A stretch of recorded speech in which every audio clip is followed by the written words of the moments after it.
Hello everyone, hope you all are doing good. In this video, we are going to see what is box model in CSS. This will help you to understand how to position your elements by using padding, margin, content, and the border of your element. Again, box model in CSS is one of the very important topic because whatever you see in CSS is a box, whether in a form of rectangle or in form of square. So on whatever elements where you apply your CSS is considered as a box. So let's get started. So as you can see, I have two elements over here. If I quickly show you my HTML document, I have H1 element and H2 element. Okay, so my H1 element is consisting of a background color, border of 5 pixel width, and it's also having a color red. Similarly, I'm having an H2 element with the same properties. So now what I'm going to do is I'm going to apply some external padding and margin to the elements. But before that, if we see, we have already have some default margins set to these elements. And this is because it is a block element. Headers in CSS are considered as block elements. We've already seen in our last video of inline and block elements that block elements are having default margin with them. And that's why, since headers are block elements, they have default margin with them, even if we have not set any margin yet. As you can see, we have not set any margin, but still we can see the default margin over there. And that's why it is looking like that. A box model consists of 4 things. It consists of your content, then padding, border, and margin. So first, let me quickly apply some padding and margin to my H1 element. It's already having a border, and it's also having content inside that is learning CSS. So what I'm going to do is I'm going to just apply padding to it, maybe padding as 10 pixel, and I'm going to apply margin to it as 50 pixel. Okay, and let's quickly see this. So here we go. So as you can see, I have 50 pixel of margin applied to my H1 element and 10 pixel of padding applied to my H1 element. So what is padding?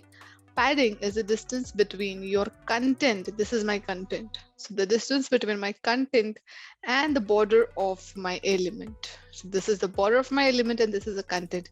And this particular distance is called as padding. Similarly, margin is nothing but the distance outside your border or the space outside your border. Or also you can say the space between two elements. Right? So this particular space which is outside your border is called as margin. So as you can see, I've applied 50 pixels of margin and 10 pixels of padding. But there would be one question for you that how come if my padding is 10 pixel, then this particular side, the right side, is having so much of distance or so much of space left over here. Because this is again a property of block element.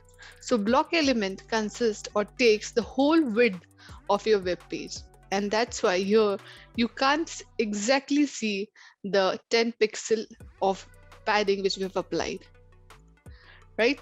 Okay, then this is how simply your box model looks like.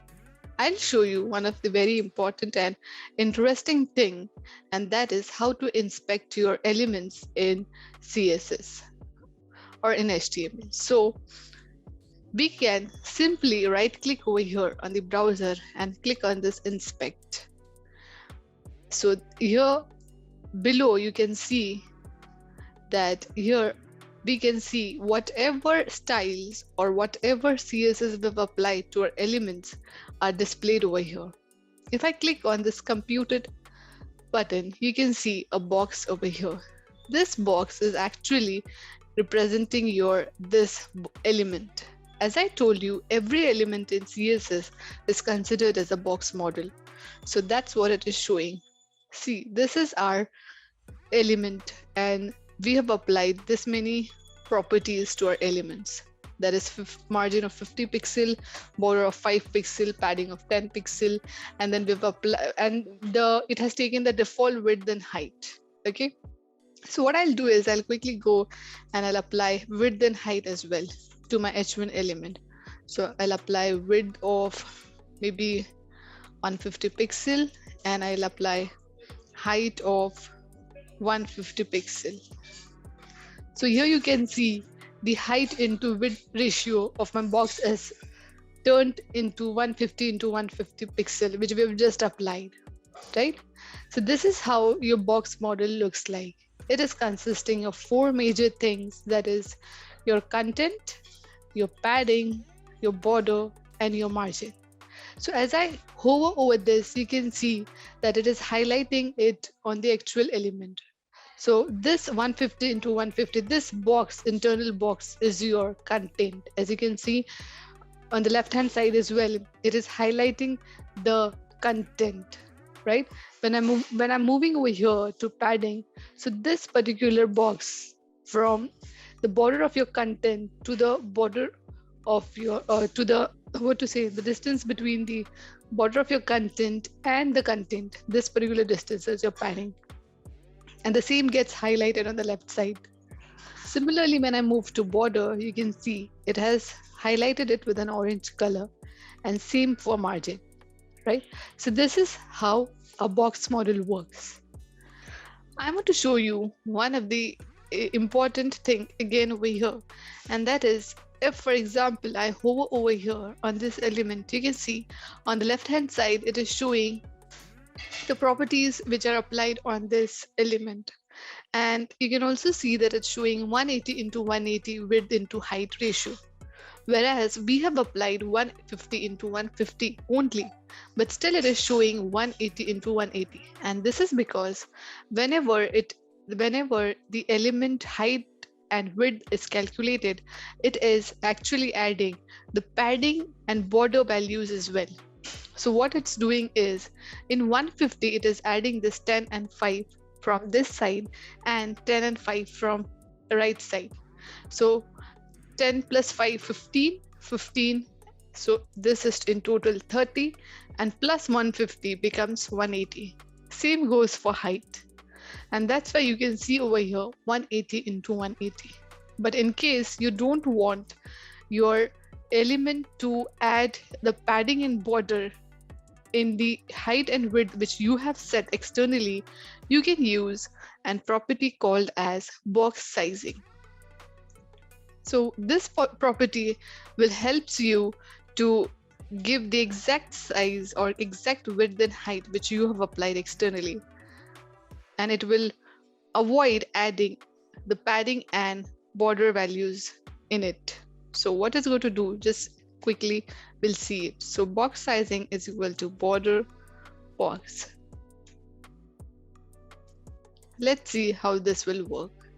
If I save it and go over here and run it, here we go. So you can see it has reduced to some extent, and now if I hover over here, you can see it is showing 150 into 150.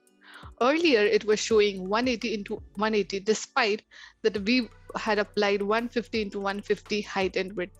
But now it is showing 150 into 150 because we have applied box sizing. And here, if you see, here you can see some changes. Here, earlier it was 150 into 150, but now it has changed to 120. And this is because when we apply box sizing, it cut down the value of padding and border from the value which we have given for height and width. That means we gave 150 as width and height. So what it has done, it has considered the padding value 10 pixel and border value 5 pixel from that 150 value itself. And that's why you can see here 120, because it's 10 goes over here and 5 goes over here. Similarly, 10 goes over here on the right hand side and 5 over here.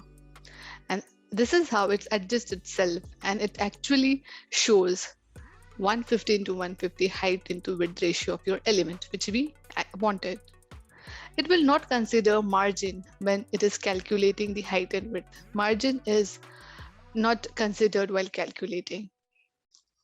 So this is how your box model works in CSS. Hope you will like it. If there are any questions, please let me know in the comment section. Thank you.